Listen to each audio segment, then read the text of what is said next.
সবাই, হর হর মহাদেব। শরীরে রন্ধে রন্ধে শ্রীহরণ জাগানোর জন্য এই মন্ত্রগুলি যথেষ্ট। বাঙালি থেকে অবাঙালি সবাই কিন্তু অপেক্ষা করে আছে সব বাধা ছাড়িয়ে কবে পৌঁছে যাবে তাদের আরাধ্য দেবতার এক ঝলক দর্শন পেতে।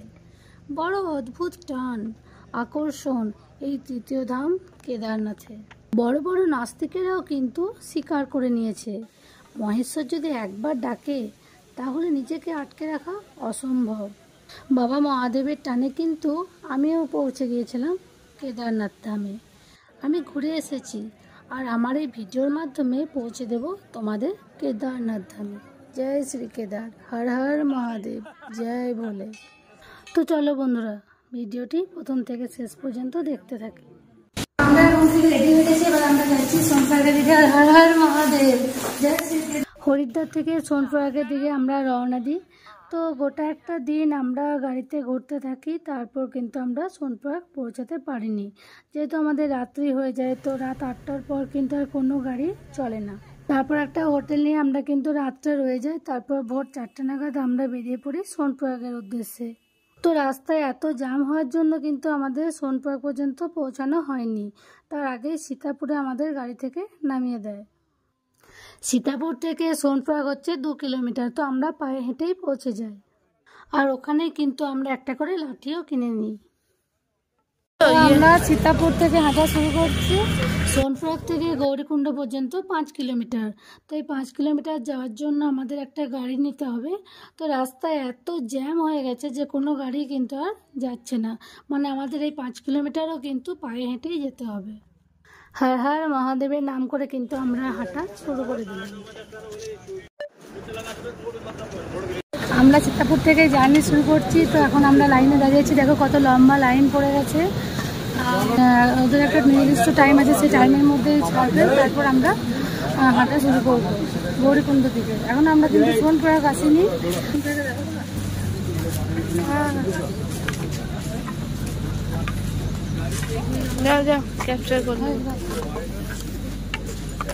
এখন লম্বা লাইন পড়ে গেছে পুরো। তো আমরা সোনপ্রয়াগে পৌঁছে যাই। এখানে দেখো লম্বা লাইন পড়ে গেছে, এখানে রেজিস্ট্রেশনও হচ্ছে যারা অনলাইন করে আসেনি তাদের জন্য। তো আমরা হাঁটতেই থাকি, হাতে লাঠি আর পিঠে ব্যাগ নিয়ে দেখো আমরা সকলে মিলে কিন্তু হাঁটতে থাকছি। দেখতে কিন্তু দারুণ লাগছে। আর এই পিঠে ব্যাগে কিন্তু আমাদের আছে একদিনের সামগ্রী। গৌরীকুণ্ডে পৌঁছে ওখানে গরম জলে অনেকেই স্নান করে, তারপর কেদারনাথ যাত্রা শুরু করে।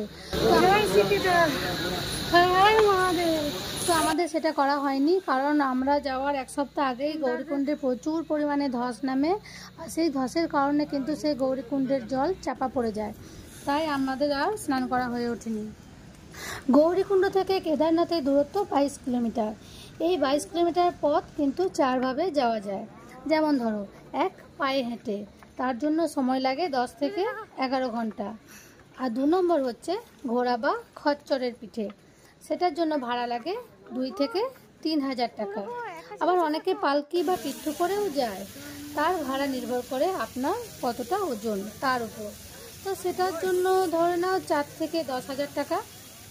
আর 4 নম্বর হচ্ছে হেলিকপ্টারে। হেলিকপ্টারে ভাড়া 4 থেকে 8 হাজার টাকা। হেলিকপ্টারে যেতে গেলে কিন্তু আগের থেকে বুকিং করতে হয়।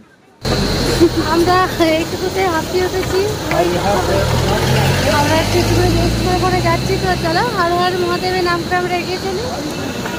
কেদারনাথ যাত্রাপথে আর কত বাকি, আর কত দূর, এই ভাবনা নিয়ে কিন্তু চলা যাবে না, তাতে কিন্তু কষ্ট দ্বিগুণ বেড়ে যাবে। একটু খাবার খেয়ে নিয়ে একটু হাঁটা শুরু করবো, তারপরে আবার। এবার জেনে নিই কেদারনাথ যাত্রায় কী কী সঙ্গে নেব। তো দেখো বন্ধুরা, রেজিস্ট্রেশন তো এখন সবাই অনলাইনেই করে নিচ্ছে, তো সেটাও করে নিতে পারো, বা এখানে এসেও কিন্তু করা যায়। আর পোশাকের ব্যাপারে আসি, পোশাক তো আমরা এক সেট করে পরে যাব, আর এক সেট কিন্তু নিয়ে যেতে হবে, যেটা আমাদের ওখানে গিয়ে পুজো দেব। আর একটা কিন্তু ভালো জ্যাকেট নিতে হবে, যেটা যেন ওয়াটারপ্রুফ হয়। আর ট্রেকিং করার জন্য অবশ্যই একটা ওয়াটারপ্রুফ জুতো সেট নিতে হবে। সেই যেটা গৌরীকুণ্ডে যাওয়ার পথে যে ধসটা নেমেছিল এইটাই। গৌরকুণ্ডে এতক্ষণে পৌঁছালাম। গ্রিপ করা জুতো হলে ভালো হয়।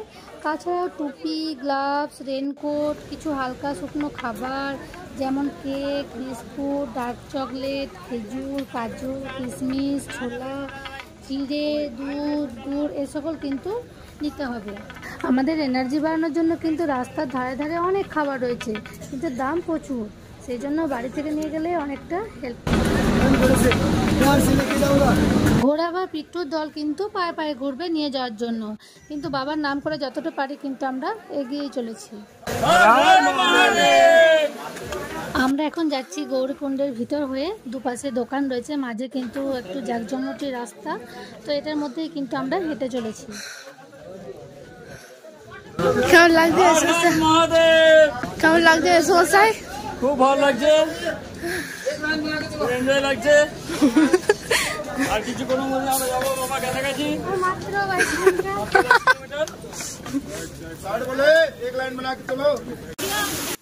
পাহাড়ের গা বেয়ে দেখো ঝিরঝির করে জল বয়েই চলেছে। তো এর থেকে আর বিশুদ্ধ জল কিন্তু কিছু হয় না, তাই জল কিনে খাওয়ার কোনো দরকারই নেই। এই জলটাই কিন্তু খুবই ভালো, তো আমরাও এই জলই পান করেছি। তো তার জন্য যদি কেউ ভাবে যে একটু অন্য কিছু লিকুইড দেওয়া হয় যেটার জন্য জলটা একটু পরিষ্কার হয়, তো সেটাও দেওয়া যেতে পারে। জলের দাম এখানে প্রচুর পড়ে যায়। 1 লিটার জলে প্রায় 80-90 টাকা, কোনো কোনো জায়গায় 120 টাকা লিটারও কিন্তু কিনতে হয়। কেদারনাথ যাত্রায় চলার পথে রয়েছে ইঞ্চিতে ইঞ্চিতে প্রাকৃতিক সৌন্দর্যে ভরা বিরাট সম্ভার, কিন্তু সমস্যা একটাই, গোটা রাস্তা জুড়ে রয়েছে ঘোড়ার পটি আর তাদের দৌরাত্ম্য। খুব স্লিপ হয়ে যায় রাস্তায়। সেই একই পথ মানুষও যাওয়া আসা করছে, আবার ঘোড়ারাও কিন্তু যাওয়া আসা করছে। ওরা কিন্তু নিজের তালেই ছুটে চলেছে, মানে একটু এদিক ওদিক হলে একেবারে খাদে।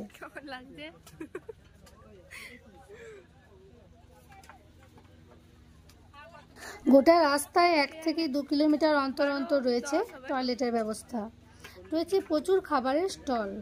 জল এবং খাবারের দাম কিন্তু এমনি তুলনায় অনেকটাই বেশি।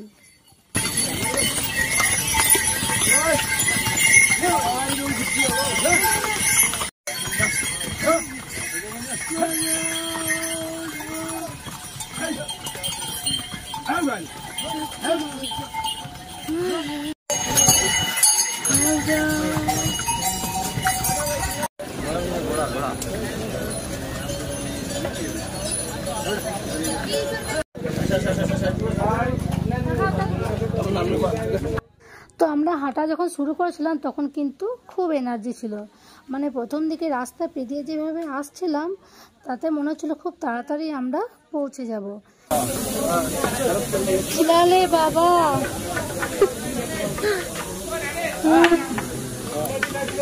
চলো হর হর মহাদেব, জয় শ্রীকৃষ্ণ। কিন্তু শেষের দিকে মনে হচ্ছিল রাস্তা আর শেষ হচ্ছে না, কারণ রাস্তা তো ধরো পাহাড়ের গা বেয়ে যে যাচ্ছে, একটা পাহাড়কে এঁকে বেঁকে আসতে কিন্তু অনেকটা সময় লেগে যাচ্ছে। 12 কিলোমিটার দেরি খিলালে বাবা।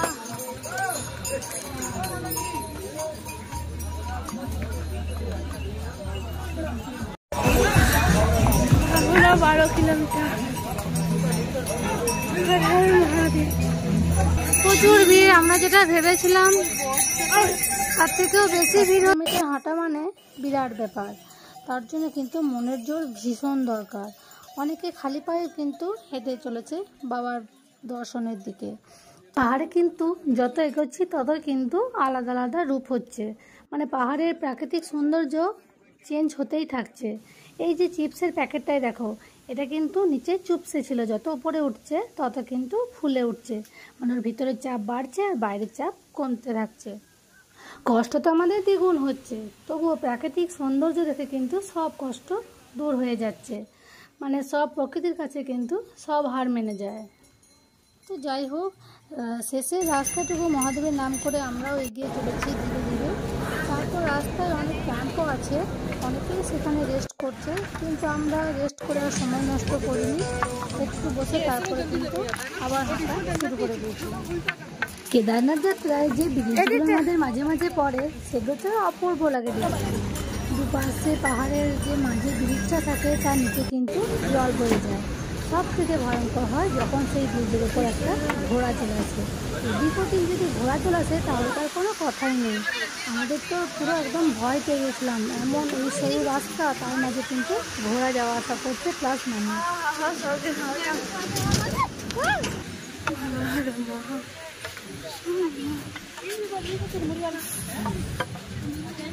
দাঁড়াই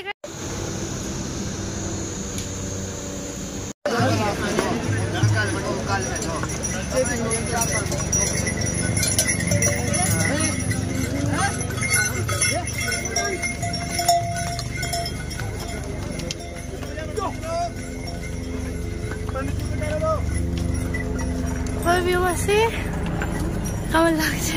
দারুণ দারুণ, জীবনটা না বেরিয়ে গেলে হয়।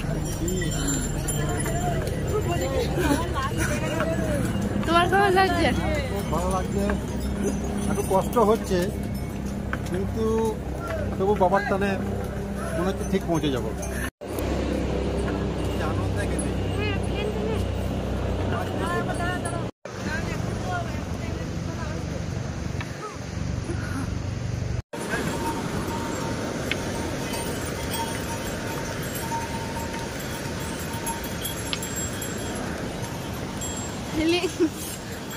আর কিছু ফিলিংস আসছে?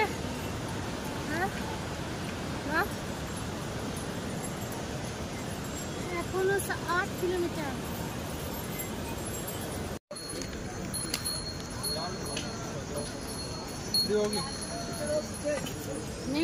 মেঘটা দেখো, পুরো মেঘ ওইটা না, পর্বতবর্তী পাহাড় আছে।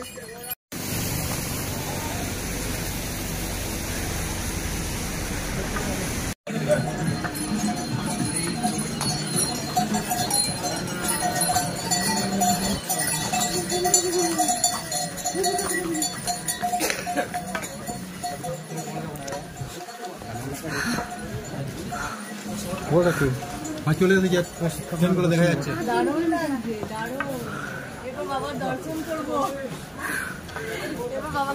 ওয়েদার ঠিক আছে, ওয়েদারটা থাকতে থাকতে আমরা যতটা পারা যায় এগিয়ে যেতে হবে।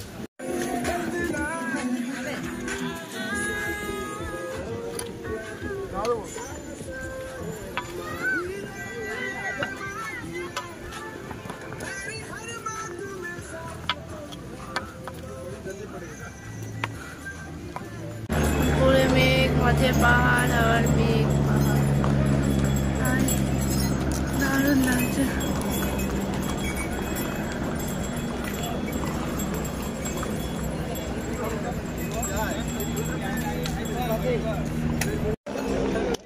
আর একটা কথা বলি, কেদারনাথ যাত্রার পথে কিন্তু শর্টকাট নেওয়ার একদম চেষ্টা করো না। যদি শর্টকাট নিতেই হয় তাহলে কিন্তু আর নামার সময়, মানে যাওয়ার সময় একদম নেওয়া চলবে না, তাতে কিন্তু কষ্ট আরও বেড়ে যাবে। আমরা কিন্তু একটা শর্টকাটই নিয়েছিলাম, তারপরে কিন্তু আর কোনো শর্টকাটের দিকেই যাইনি। যা হবে সোজা পথেই আমরা এগোতে থাকবো, কারণ প্রচুর কষ্ট হচ্ছিল।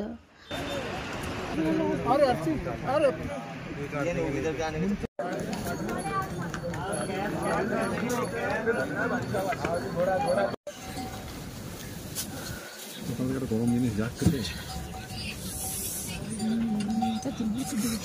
বের করে দাও না।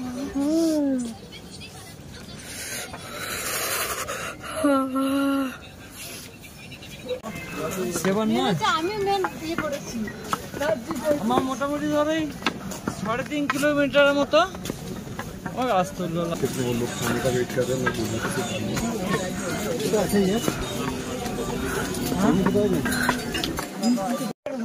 যারা ঘোড়ায় আসে তাদের কিন্তু শেষ 1.5 কিলোমিটার পথ হেঁটেই যেতে হবে। রাস্তার দুপাশে কিন্তু প্রচুর টেন্ট রয়েছে, একটু তাড়াতাড়ি পৌঁছতে পারলে সন্ধ্যা আরতিটাও দেখতে পাওয়া যায়। তারপর পাশে অনেক হোটেল, লজ, টেন্ট রয়েছে। আর কয়েক মিটার দূরেই রয়েছে বাবা আমাদের। তো সেইটুকু পথ যেন বিরাট লম্বা দূরত্ব মনে হচ্ছে। পা একেবারে এগোচ্ছে না, খুব ধীর গতিতে কিন্তু পা চালিয়ে আমরা এগিয়েই চলেছি বাবার কাছে।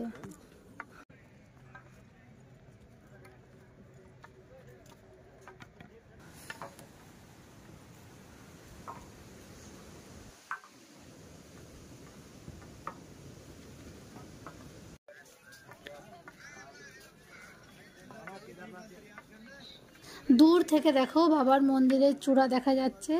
যত মন্দিরের চূড়া আমাদের সামনে এগিয়ে আসছে তত যেন আমাদের ব্যাকুলতা বাড়তে থাকছে যে আমরা শেষ পর্যন্ত পৌঁছতে পারলাম। যাই হোক, আমরা অনেক বাবার টানে কিন্তু আমরা এত দূর এগোতে পেরেছি। বাবা আমাদের ডেকেছে তাই কিন্তু আমরা আসতে পেরেছি। আমরাও একটু স্বর্গের হাওয়া পেয়েছি, এটার জন্য আমরা কিন্তু অনেক নিজেকে ধন্য বলে মনে করছি। তো জয় শ্রী কেদার, হর হর মহাদেব, জয় ভোলে।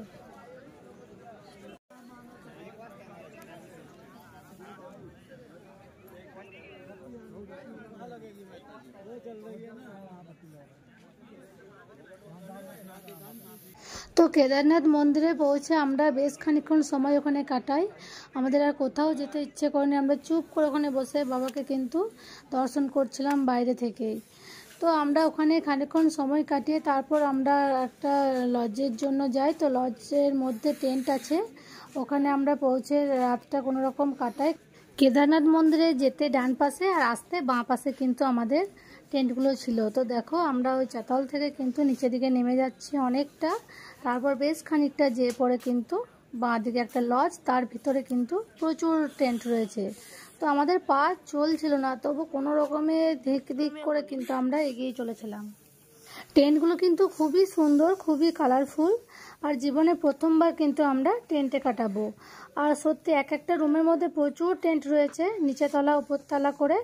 তো আমরা একটা টেন্টই নিয়েছিলাম, আর ছেলেদের আর একটা মেয়েদের। তো দেখো একটা টেন্টে মোটামুটি 5 জন আমরা ঢুকে গেছি। তো খুব ভালোভাবেই আমরা শুতে পেয়েছিলাম। আর তার ভিতরে কিন্তু দুটো ব্ল্যাঙ্কেটও ছিল, যেগুলো আমরা জড়পুটুরি করে ঢাকা নিয়ে শুয়ে পড়েছিলাম। আর যা পড়েছিলাম সেই পরেই কিন্তু শুয়ে পড়েছি, কারণ এত শীত করছিল যে কিছু বলার নেই। টেন্টের ভিতরেই ব্যাগও ছিল, মানুষও ছিল, একটু চেপাচেপি তার মধ্যেও হচ্ছিল। একটা কেক বিস্কুট খেয়ে কিন্তু শুয়ে পড়ি, কারণ আবার আমাদের ভোর 3টে উঠতে হবে, তারপর লাইন দিতে হবে বাবার দর্শন। টেন্টে চলে এসেছি, এখানে রাতে থাকবো, সকালে আবার ঘুরবো বাবার পুজো দেওয়ার জন্য। পরের দিন কিভাবে আমরা পুজো দিলাম সেটা পরের ভিডিও দেখে নিই। হর হর মহাদেব, জয় ভোলে, জয় শ্রী কেদার।